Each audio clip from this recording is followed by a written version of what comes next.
नमस्कार, आप देख रहे हैं सूजस खास बुलेटिन और मैं हूं आपके साथ निशा शर्मा। आजकल भागदौड़ भरी जिंदगी में इंसान खुद को तो भूल ही गया है। निरोगी काया के लिए उसके पास वक्त नहीं रहता। लेकिन अब ऐसे लोगों के लिए सूजस समाचार एक ऐसी श्रृंखला लेकर आया है जो न सिर्फ आपकी योग की क्रियाएं सिखाएगा बल्कि आपको स्वस्थ काया के साथ स्वस्थ मन की भी अनुभूति कराएगा, क्योंकि स्वस्थ शरीर में स्वस्थ मस्तिष्क का निवास होता है। निरोगी राजस्थान के लक्ष्य के चलते राजस्थान की भजनलाल सरकार अब घर बैठे योग सीखने का सभी को मौका दे रही है। जाने माने योगाचार्य श्री ढाकाराम जी अलग अलग योग अभ्यास सिखाएंगे। 21 जून को मनाए जाने वाले अंतर्राष्ट्रीय योग दिवस को लेकर इस विशेष श्रृंखला सूजस योग का आयोजन किया जा रहा है। हरिओम, आप सभी को हमारा मुस्कुराता नमस्कार।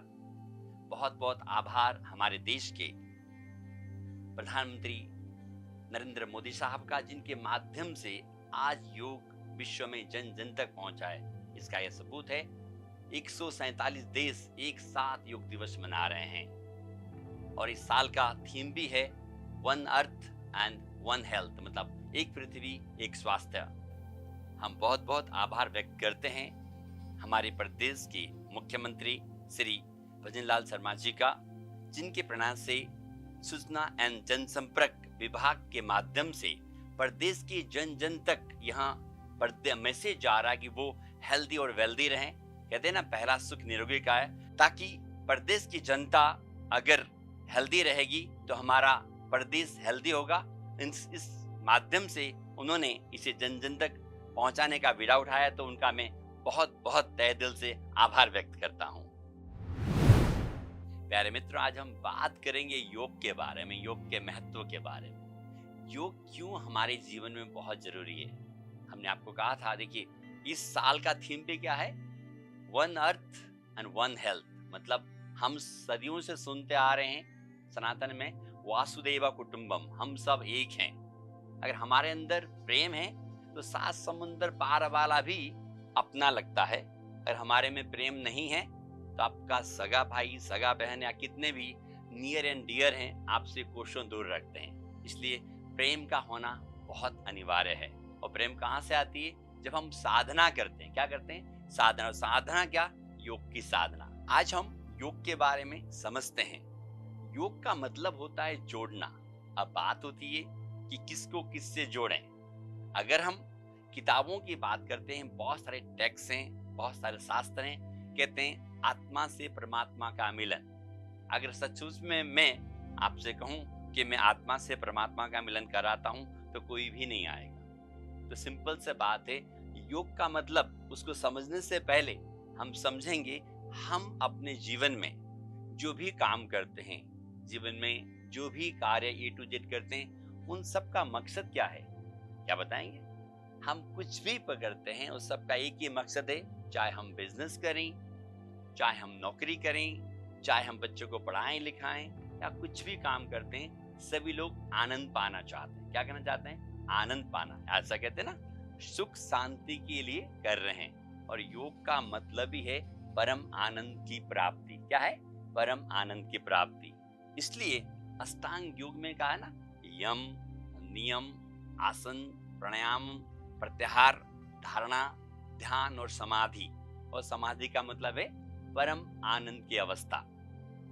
योग क्यों इंपॉर्टेंट है हमारे लाइफ में? हमने देखा होगा, हम जितना भी चीजें, अगर हम जिम करते हैं, एरोबिक्स करते हैं, डांस करते हैं, जुम्बा करते हैं, वो सब करते तो हैं, लेकिन क्या है, उसमें हम सिर्फ फिजिकल स्वस्थ रहते हैं। और फिजिकल स्वस्थ रहना अपने आप में कंप्लीट नहीं है। और दुनिया में देखते हैं कई लोग शरीर के पीछे भाग रहे हैं, कई लोग मन के पीछे भाग रहे हैं, और कई लोग आध्यात्म मतलब प्रवचन के पीछे भाग रहे हैं। तो जब तक हम तीनों लेवल पे, देखिए शरीर की बात करें तो मैंने आपको कहा बहुत सारी चीजें शरीर के लिए करते हैं, लेकिन हम मन से खाली हैं, मन से परेशान हैं। तो हमारा मन भी अच्छा रहना होता है।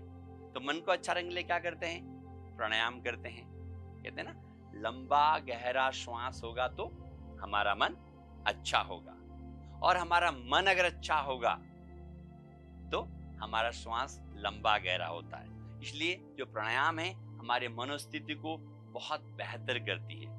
जब हम प्राणायाम करते हैं तो हमारा मन शांत होता है। और तीसरा बात है हम ध्यान। तो कई लोग ध्यान के पीछे हम कहते हैं कि ध्यान से ऐसा होता है, ध्यान से वैसा होता है। लेकिन आप समझिए, अगर मेरे घुटनों में दर्द है प्यारे मित्रों, तो हमारा ध्यान कहाँ जाएगा? मैं कितना भी बोलूंगा कि आप आंखें बंद कर लीजिए, ध्यान कर लीजिए, तो मैं ध्यान नहीं लगा सकता। क्यों? कि मेरे घुटने में दर्द है, तो मेरा ध्यान कहाँ जाएगा? दर्द में जाएगा। इसीलिए तो जब तक हमारे पास होलिस्टिक अप्रोच नहीं हो, तो अच्छा ध्यान करने के लिए भी बेस क्या है? हमारा शरीर है। इसलिए शास्त्रों में कहा गया है, पहला सुख निरोगी काया। हमारा स्वास्थ्य अच्छा होगा तो बाकी चीजें भी बहुत खूबसूरत होंगी। योग में इसलिए बहुत सारी चीजें हमारे शरीर को स्वस्थ रखने के लिए आसन हैं, क्रियाएं हैं, और हमारे शरीर को स्वस्थ, बलिष्ठ और बलवान बनाती है। उसी तरह मन के लिए प्राणायाम, ताकि हम जब प्राणायाम करते हैं तो हमारा मन शांत होता है। और हम क्या बोलते हैं? तन मन। तीसरा क्या है? धन। अरे नहीं, धन नहीं है, तीसरा है आत्मा। आत्मा के शुद्धिकरण के लिए ध्यान। जब तीनों को हम कंबाइन करते हैं तो हम एक होलिस्टिक अप्रोच रखते हैं। क्या करते हैं? Holistic approach. और उसके लिए योग से बड़ा दुनिया में कुछ भी नहीं है। शायद इसी चीजों को ध्यान में रखते हुए नरेंद्र मोदी साहब, जो हमारे देश के प्रधानमंत्री, उन्होंने कहा one earth and one health. तो हेल्थ का जरूरी होना बहुत अच्छा है। तो आने वाले समय में हम अपने शरीर को कैसे स्वस्थ रखें, हमारे मन को कैसे स्वस्थ रखें और किस प्रकार से ध्यान लगाया, इस तरह का सीरीज हम चालू कर रहे हैं, जिसमें हम हर रोज एक नए आसन के बारे में, ताकि हमारा स्वास्थ्य अच्छा हो, और हम प्राणायाम के बारे में और हम ध्यान के बारे में चर्चा करने वाले हैं। तो प्यारे मित्रों, हमसे बने रहिएगा आने वाले एपिसोड में। आप सभी का बहुत बहुत आभार। आप सब खुश रहें, मस्त रहें और आनंदित रहें।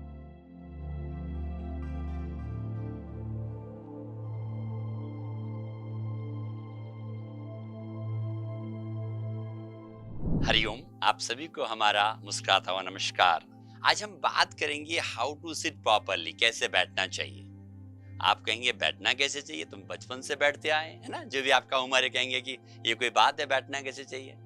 हम मोस्टली किस प्रकार से बैठते हैं? आपने देखा, जब भी हम बैठते हैं इस प्रकार से बैठते हैं। आप देख लीजिए कैसे बैठते हैं, ये ऐसे बैठते हैं, है ना?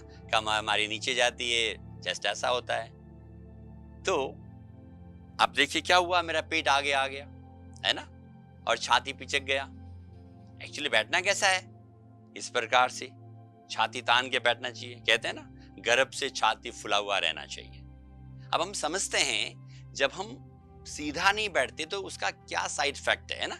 जब आप इस प्रकार से, मोस्टली हम देखते हैं कि सीधा बैठो बोलते हैं, तो हम क्या करते हैं? ऐसे हो जाते हैं और थोड़ी देर में वापस ऐसे हो जाते हैं। अब हम समझेंगे कि ऐसे बैठने से नुकसान क्या है। जब आप ऐसे बैठते हैं तो पहली बात तो आपका क्या हुआ? पेट आगे आ गया, है ना? कोई भी नहीं चाहता कि पेट आगे आए। दूसरा बात, हमारा चेस्ट कंप्रेशन हुआ। क्या हुआ? चेस्ट कंप्रेशन हुआ। और चेस्ट कंप्रेशन होगा तो लंग्स कॉन्ट्रैक्शन होगा, तो ऑक्सीजन प्रॉपर मात्रा में नहीं जाएगी। क्या नहीं जाएगी? ऑक्सीजन प्रॉपर मात्रा में नहीं जाएगा, तो हमारे लंग्स कमजोर हो जाएंगे। और दोनों लंग्स के बीच में क्या है मालूम है आपको? प्यारा सा हार्ट, वो भी बेचारा कंप्रेस होगा, तो प्रॉब्लम्स हार्ट की भी बढ़ती जा रही है। अगर प्यारे मित्रों, हमारा बैठने का तरीका अगर सही होगा तो पेट अंदर जाता है, छाती फूल जाता है। और सबसे बड़ी बात, आप बैठे हैं, आप देखिए आपके नितंबों में समान वजन है क्या? आप बैठ के देखिए, जब आप पृथ्वी पर, जमीन पर बैठते हैं तो क्या दोनों बटक्स में समान वजन है क्या? आप देख सकते हैं। और आप ध्यान से देखेंगे तो किसी के दाहिने बटक्स में ज्यादा वजन होता है, किसी के बाएं बटक्स में ज्यादा वजन होता है। और आप शरीर के भार को महसूस करेंगे।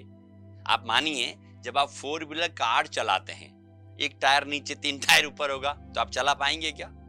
मेरे ख्याल से नहीं। क्या बोलते हैं? गाड़ी का अलाइनमेंट बिगड़ गया। और गाड़ी का अलाइनमेंट बिगड़ गया तो क्या चांसेस होते हैं मालूम है ना? गाड़ी खर्चा ज्यादा मांगती है, मतलब हमारा शरीर भी खर्चा ज्यादा मांगेगा। और दूसरा बात, एक्सीडेंट के चांसेस ज्यादा रहते हैं, मतलब एक्सीडेंट हो सकता है कभी भी। तो जब हम इस प्रकार से बैठते हैं, तो अभी हम छोटा सा एक आजमाएंगे। जब हम बैठे हैं, अभी आप देख सकते हैं इक्वल वेट नहीं है। अब बात है इसको इक्वल कैसे करें, कैसे अलाइन हो। उसके लिए अगर मैं राइट बटक्स का स्किन, देखिए ये जो राइट बटक्स का उसका स्किन राइट साइड से बाहर की तरफ खींच दूंगा इस प्रकार से, और बाईं तरफ का बाईं तरफ से खींच दूंगा, और आप बैठ के देखें क्या डिफरेंस आता है। उधर इक्वल वेट होता है। क्या होता है? Equal weight. इक्वल वेट होगा तो आप ज्यादा देर तक आराम से बैठ पाते हैं, पहली बात। और दूसरी बात, जब आप बैठेंगे तो थकान नहीं होगा। और तीसरी बात, जब हम इधर ध्यान देते हैं तो हमारा ये पार्ट्स अपने आप अंदर की तरफ जाता है। तो आप जब भी बैठें दोनों बटक्स में समान वजन होना चाहिए। अगर आप वापस ऐसे करके देखिए, मैं ऐसे किया और अपने शरीर को ऐसे छोड़ दिया, क्या किया? ऐसे छोड़ दिया, तो आप फील करेंगे वापस से हमारा अलाइनमेंट बिगड़ गया। इसका मतलब हम जब भी बैठते हैं बॉडी को अलाइन करके नहीं बैठते। तो सिंपली जब तक हमारा आदत में नहीं आता, जब भी आप जमीन पर बैठें, तो इसलिए आप क्या करना है, राइट बटक्स को राइट साइड से उठाना है इस प्रकार से, लेफ्ट को लेफ्ट से ऐसे उठाना है, और आप इस प्रकार से बैठेंगे तो हमारे दोनों नितंबों में समान वजन होगा। समान वजन होगा तो हम लंबे समय पर बैठ पाएंगे। और दूसरा बात, जब भी हम बैठें हमारा पीठ अंदर होना चाहिए। तब होगा जब हमारा सीना फुला हुआ रहेगा। क्या कहते हैं ना, सीना चौड़ा होना चाहिए। उसके लिए क्या करना है, रोल आवर शोल्डर्स। कंधे को ऐसा रोल किया आपने और ऐसे करके छोड़ दिया। अब देखिए क्या हुआ, छाती फुल गया। लेकिन मैं आपको ये नहीं कह रहा कि ऐसे अकड़ करके बैठो। क्या है ये? अकड़। मैं अकड़ की बात नहीं कर रहा। जब आप बैठें बॉडी सीधा होना चाहिए और रिलैक्स होना चाहिए। अगर आप किसी इमारत को बनाते हैं तो आपने देखा ब्रिक्स कैसे रखे रहते हैं, एक के ऊपर एक, है ना। अगर आप उस ब्रिक्स को थोड़ा सा टेढ़ा मेढ़ा रखेंगे तो क्या होगा, उस इमारत की जो नींव है अगर कमजोर होगी तो ढहने के चांसेस होते हैं। वैसे हमारा जो स्पाइन है उसको स्वस्थ रखना है, बलिष्ठ रखना है, तो हमारा सीधा बैठने का आदत होना चाहिए। तो जब भी आप बैठें कुछ विशेष बातों का ध्यान रखिएगा। एक, दोनों बटक्स में इक्वल वेट। दूसरा बात, पीठ अंदर होना चाहिए। अंदर से मतलब ऐसा नहीं करना कि आपने पिचका दिया उसको, don't do like this, normal way पर।